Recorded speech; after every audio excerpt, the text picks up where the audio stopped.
देखिएगा अभी तक मैंने ड्यूल बदलना सिखाया था, प्राइमल से ड्यूल बना रहे थे प्रॉब्लम में। अब मैं सिखा रहा हूँ कि ड्यूल का सॉल्यूशन जब हो जाता है तो उससे प्राइमल का सॉल्यूशन किस तरह से निकाला जाता है। ये मेरे पास एक प्राइमल प्रॉब्लम है। Solve LPP by dual method. Maximize LP is equal to 6x1 plus 8x2, 5x1 plus 2x2 less than equal 20, x1 plus 2x2 less than equal 10। सबसे पहले आपको प्राइमल से ड्यूल बनानी पड़ेगी।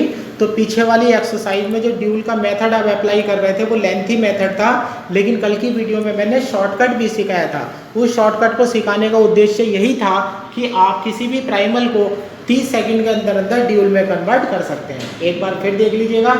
सबसे पहले एलपीपी को आप देखने जा रहे हैं, तो एलपीपी आपकी स्टैंडर्ड फॉर्म में होनी चाहिए।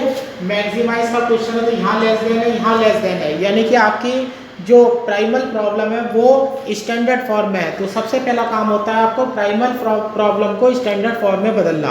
अगर ये स्टैंडर्ड फॉर्म में है तो सही है, नहीं है तो इसे स्टैंडर्ड फॉर्म में बदल लीजिएगा। अब ये given problem is in standard primal, ये स्टैंडर्ड प्राइमल है। अब आपके पास दो इक्वेशंस हैं। इस इक्वेशन में सपोज कर लीजिएगा आप W1 कॉस लेने वाले हैं, इस इक्वेशन में W2 कॉस लेने वाले हैं, जैसे कि मैंने कल सिखाया था शॉर्टकट में। आप देखिएगा ड्यूल प्रॉब्लम हो जाती है आपकी, मैक्सिमाइज की जगह मिनिमाइज हो जाता है, ZP की जगह ZD हो जाता है। अब यहाँ पर आप W1 ले रहे हैं, यहाँ पर आप W2 ले रहे हैं, तो आपका ऑब्जेक्टिव फंक्शन हो जाता है 20W1 प्लस 10W2। ये आपका ऑब्जेक्टिव फंक्शन हो जाता है 20W1 प्लस 10W2। अब कॉन्स्टेंट बनाने जा रहे हैं, मिनिमाइज की प्रॉब्लम है तो जो लेस देन के कॉन्स्टेंट है वो कन्वर्ट हो जाएंगे ग्रेटर देन में। अब इस वाली इक्वेशन में W1 डाला गया था, इस वाली इक्वेशन में W2 से पैसे बनाए गए थे। अब हम पहले x1 के लिए इक्वेशन बनाने जा रहे हैं। x1 के पैसे हैं 6 रुपए, जो कि राइट हैंड साइड में आएगा। इधर से x1 के कोएफिशिएंट पढ़ लीजिएगा, 5W1 plus W2, 5W1 plus W2 और ग्रेटर देन इक्वल इसके 6 रुपए आ जाते हैं। अब दूसरे वाले में देखिएगा x2 के पैसे 8 रुपए हैं। अब राइट हैंड साइड में ग्रेटर देन इक्वल 8 आने वाला है, इधर से कोएफिशिएंट उठा लीजिएगा, तो ये हो जाता है आपका 2W1 plus 2W2 greater than equal 8 and W1, W2 greater than equal 0। ठीक है। अब आपकी जो है ये प्राइमल प्रॉब्लम से ड्यूल प्रॉब्लम बदल चुकी है, मिनिमाइजेशन की प्रॉब्लम है और ग्रेटर देन इक्वल लगा हुआ है। अब ये समझ लीजिएगा कि आप पीछे वाली एक्सरसाइज में वापस जा रहे हैं। इस समय आपको कोई नया मेथड नहीं सिखाया जा रहा है। अब सबसे पहले आपको सिंपलेक्स मेथड में सिखाया गया था कि मिनिमाइज की जगह फंक्शन आपका मैक्सिमाइज होना चाहिए, तो आप माइनस से मल्टीप्लाई करिएगा, इसे मैक्सिमाइज फंक्शन बनाइएगा। इसमें ग्रेटर देन इक्वल है, इसमें ग्रेटर देन इक्वल है, इसमें सरप्लस विद आर्टिफिशियल आएगा, इसमें भी सरप्लस विद आर्टिफिशियल आएगा। दो सरप्लस S1 और S2 हो जाते हैं और दो आर्टिफिशियल A1 और A2 हो जाते हैं। अब या तो क्वेश्चन आप टू फेज मेथड से करिएगा या बिग एम मेथड से करिएगा। ठीक है। अब यहाँ पर मैं जो क्वेश्चन कर रहा हूँ वो बिग एम मेथड से करने जा रहा हूँ। एक बात ध्यान रखिएगा, जब हमारी ड्यूल की प्रॉब्लम सॉल्व हो जाएगी तो उस प्रॉब्लम से हम प्राइमल प्रॉब्लम का सॉल्यूशन निकालेंगे। अब आगे वाली दो लाइन ध्यान से सुनिएगा। जब आप ड्यूल प्रॉब्लम को कन्वर्ट कर रहे होते हैं सिंपलेक्स टेबल बनाने के लिए, तो या तो आप स्लैक वेरिएबल लेते हैं या सरप्लस वेरिएबल लेते हैं। दोबारा सुन लीजिएगा, जब आप कॉन्स्टेंट्स को इक्वल में कन्वर्ट करने जा रहे होते हैं तो आपने स्लैक वेरिएबल लिया होगा या सरप्लस विद आर्टिफिशियल वेरिएबल लिया होगा। ठीक है। अब जैसे इसमें मैं सरप्लस वेरिएबल S1 लूँगा और इसमें सरप्लस वेरिएबल में S2 लूँगा, इसमें सरप्लस वेरिएबल S1 और इसमें सरप्लस वेरिएबल X2 लूँगा। अब ये जो इक्वेशन है इसमें यहाँ 6 पड़ा हुआ है जो x1 के पैसे हैं, इसमें 6 पड़ा हुआ है जो x1 के पैसे हैं, तो इसमें मैं सरप्लस वेरिएबल S1 लूँगा। तो S1 वाले कॉलम में सबसे लास्ट टेबल में जो आपका डेल्टा J की वैल्यू होगी वो x1 का वैल्यू बनेगी, और यहाँ दूसरी इक्वेशन में 8 पड़ा हुआ है जो कि x2 के पैसे हैं।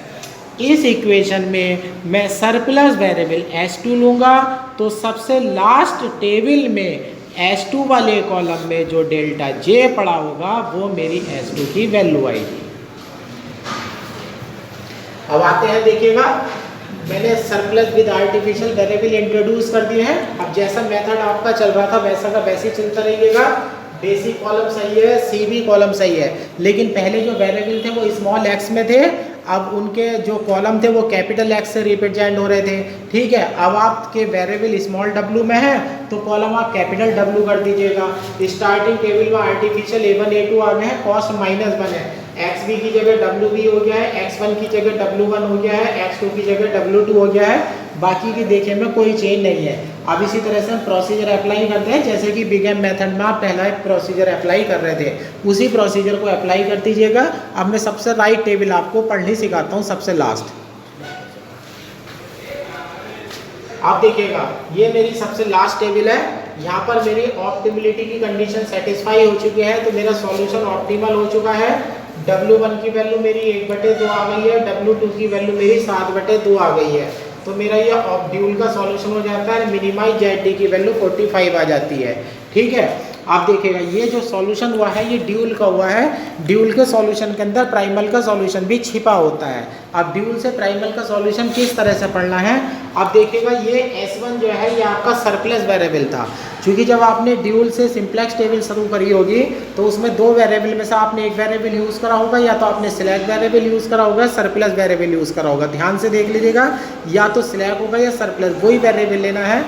अब ये जो S1 वाला वेरिएबल इंट्रोड्यूस करा था, ये आपने उस इक्वेशन में सरप्लस वेरिएबल इंट्रोड्यूस करा था जिसकी राइट हैंड साइड में 6 था, और 6 जो रुपए थे वो X1 के थे। तो यहाँ से जो आपकी डेल्टा J की वैल्यू पढ़ी जाएगी उस पर माइनस अटैच करना है। ध्यान से, सरप्लस वेरिएबल S1 उस इक्वेशन में इंट्रोड्यूस किया गया था जिसकी राइट हैंड साइड में 6 था, और 6 पैसे वेरिएबल X1 दिए थे। तो इस कॉलम के नीचे जो डेल्टा J पड़ा होगा उसके साथ आप चिन्ह बदल देंगे, माइनस की जगह प्लस लिखेंगे, तो वो वेरिएबल X1 की वैल्यू होगी। S2 वाला जो मेरा वेरिएबल है वो सरप्लस वेरिएबल है, ये उस इक्वेशन में डाला गया था जिसकी इक्वेशन में राइट हैंड साइड में 8 था। 8 जो पैसे थे वो वेरिएबल X2 के थे, तो यहाँ से डेल्टा J की वैल्यू माइनस के 15/4 है, इसका आप चिन्ह बदल दीजिएगा, आपकी X2 की वैल्यू 15/4 हो जाएगी। इस प्रकार से मैक्सिमाइज ZP हो जाता है 45, ठीक है।